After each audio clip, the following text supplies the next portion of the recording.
Syiah merupakan aliran yang wajib kita waspadai dikarenakan banyaknya penyimpangan dalam masalah akidah, tafsir, dan masih banyak lagi yang mereka lakukan dan mereka sebarkan di tengah-tengah masyarakat.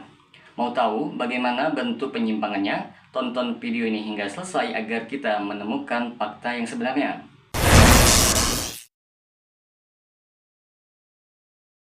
Assalamualaikum warahmatullahi wabarakatuh. Jumpa lagi dengan saya Rio Mulyadi di channel Manhaj Dakwah. Pada episode kali ini kita akan membahas tentang pokok-pokok kesesatan akidah Syiah.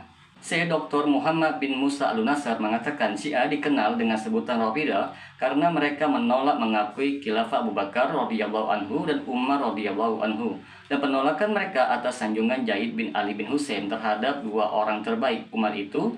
Mereka menyikapi jawaban Zaid bin Ali bin Husain dengan Rafadanaka, yang artinya kami menolak jawabanmu. Akhirnya mereka dikenal dengan nama Rafidah. Rafidah adalah salah satu sekte Syiah dan memiliki banyak nama, diantaranya Al-Isna Al-Syariah, Ja'fariyah, Imamiyah, dan nama yang lainnya, akan tetapi hakikatnya sama.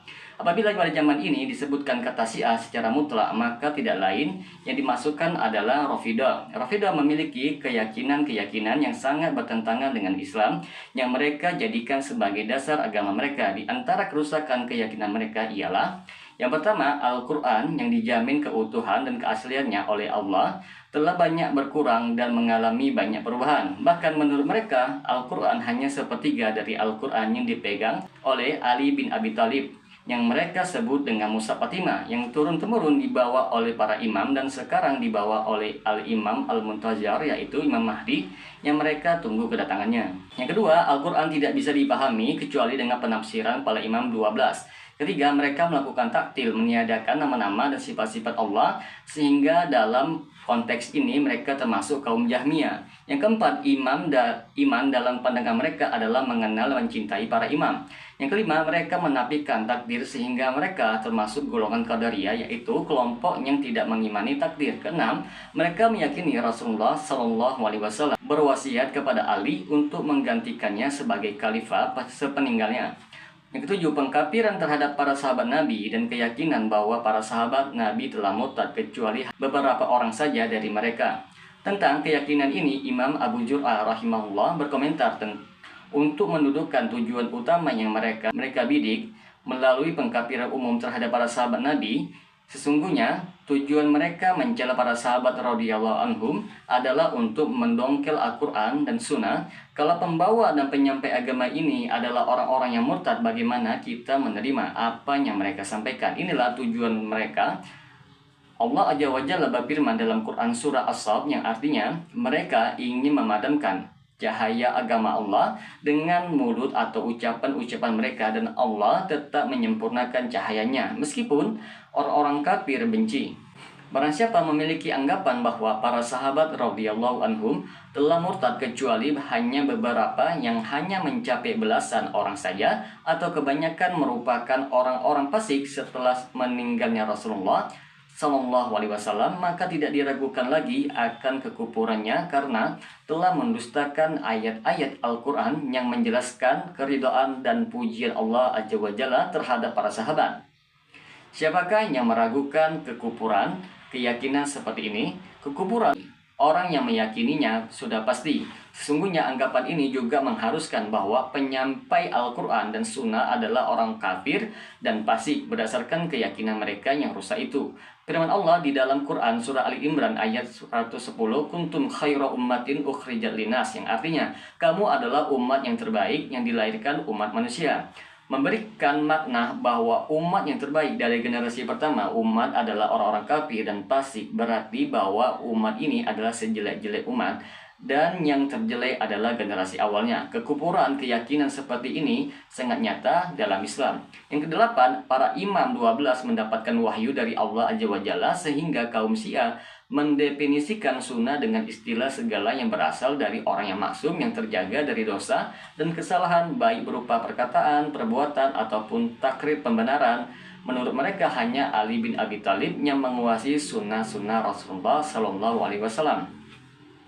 Yang kesembilan, imamah atau kepemimpinan kaum muslimin hanya dipegang oleh imam 12. Maka mencela dan tidak mengakui khilafah Abu Bakar radhiyallahu anhu dan Umar radhiyallahu anhu tentang keyakinan ini, Imam Syafi'i berkata, barang siapa tidak mengakui khilafah atau Abu Bakar radhiyallahu anhu dan Umar radhiyallahu anhu, dia adalah seorang Rafidi. Yang ke-10, para imam memiliki sifat yang maksum, terjaga dari kesalahan mereka, tidak pernah lupa dan selalu mengetahui apa yang terjadi dan akan yang terjadi. Ke-11, para imam tidak akan mati kecuali dengan keinginan mereka. Ke-12, para imam akan bangkit dari kubur mereka apabila mereka menghendaki untuk menjumpai sebagai manusia. Keyakinan ini mereka sebut dengan akidah zuhur. Ke-13, para imam dan wali lebih mulia daripada para nabi dan rasul. Yang ke-14, para imam akan kembali ke dunia setelah kematian mereka. Demikian pula al-sunnah mereka kemudian akan membalas para sahabat menyalib Abu Bakar radhiyallahu anhu dan Umar radhiyallahu anhu dan menegakkan hukum zina terhadap Aisyah radhiyallahu anhuma. Semoga Allah Azza wa Jalla menghancurkan mereka. Keyakinan ini mereka sebut dengan akidah ar-raja'. 15, kuburan para imam adalah tempat-tempat yang suci. Ke-16, keyakinan bada, yaitu terkuatnya sesuatu bagi Allah Azza wa Jalla setelah sebelumnya tersembunyi, sehingga menyebabkan Allah Azza wa Jalla menarik perkataan yang telah difirmankan atau perbuatan yang dilakukan maksuci Allah atas apa yang mereka katakan. 17, mereka berkeyakinan orang-orang di luar mereka adalah kafir, sama sekali tidak berhak untuk masuk surga. Ke-18, mereka berkeyakinan bahwa seluruh kebaikan yang dilakukan oleh Ahlussunnah akan diberikan untuk Syiah dan dosa-dosa Syiah akan dibebankan kepada Ahlussunnah. Ini yang mereka sebut dengan istilah at-tina'. 19, kewajiban melakukan taqiyah, yaitu seorang penganut agama Syiah berkata dengan perkataan yang berbeda dengan apa yang ia yakini atau menampakkan sesuatu yang berbeda dengan apa yang ada pada hatinya. Keyakinan taqiyah ini merupakan suatu kewajiban bagi para penganut Syiah. Oleh karena itu, penganut Syiah mengerjakan sholat di belakang Ahlussunnah dalam rangka taqiyah. Yang ke-20, imam yang ke-12, Muhammad bin Hasan al-Ashqari telah memasuki salah satu gua di daerah Samira tahun 260 Hijriah. Pada saat masih kecil, ia telah menjadi seorang imam sejak kematian ayahnya sampai hari ini. Padahal fakta yang menyatakan bahwa Hasan al-Ashqari meninggal dalam keadaan mandul, tidak memiliki anak. Ke-21, halalnya darah dan kehormatan Ahlussunnah. Menurut mereka boleh menggunjing, mencelah, bahkan melaknat Ahlussunnah. Ke-22, menghalalkan nikah mut'ah, yaitu nikah kontrak. Bahkan menurut mereka nikah mut'ah lebih utama daripada menjalankan sholat, puasa, dan haji.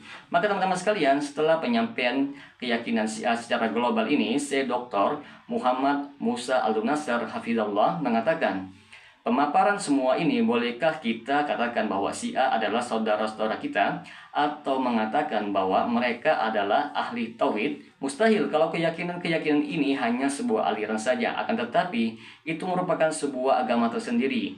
Syiah adalah sebuah agama, dan agama Ahlussunnah adalah risalah yang dibawa oleh utusan penguasa alam semesta, yaitu Nabi Muhammad SAW. Akidah mereka yang sesat ini tertulis di dalam kitab-kitab para agamawan mereka dan tidak perlu kita nukilkan omongan-omongan mereka, karena hanya akan menyesakkan dada dan mengurungkan pikiran. Orang-orang yang masih memiliki akal sehat dan pikiran yang lurus akan enggan mendengarkannya, apalagi sampai mau mengikuti mereka. Semoga dengan sedikit penjelasan ini dapat memberikan manfaat bagi teman-teman sekalian. Apabila channel ini bermanfaat bagi teman-teman sekalian, silakan subscribe dan share. Assalamualaikum warahmatullahi wabarakatuh.